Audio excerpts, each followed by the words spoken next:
अस्सलामुअलैकुम नाज़रीन, मैं हूं मरियम खान और आप देख रहे हैं पाक न्यूज़ टीवी। खबर शामिल करते हैं। मिनहाजुल कुरान के बानी डॉक्टर तैरुल कादरी का कहना है कि रिवायती मीडिया पर पाबंदियां आयद हो सकती हैं, मगर सोशल मीडिया के जरिए सच सामने आ जाता है। हाल ही में डॉक्टर तैरुल कादरी ने पाकिस्तानी यूट्यूबर हाफिज अहमद की पॉडकास्ट में शिरकत की।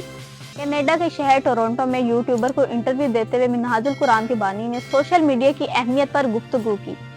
उनका कहना है कि सोशल मीडिया को रिवायती मीडिया की तरह पाबंद नहीं किया जा सकता, लेकिन इसे चलाने वालों की जिम्मेदारी है कि वो जेली खबरों को भी रोकें और इन प्लेटफॉर्म्स को लोगों की इस्लाह के लिए इस्तेमाल करें।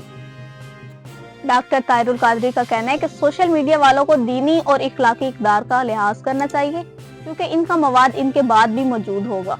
हाफिज अहमद ने डॉक्टर तैरुल कादरी से इनके तसनीफ और तालीफ के काम के हवाले से भी तफसीली गुफ्तगू की।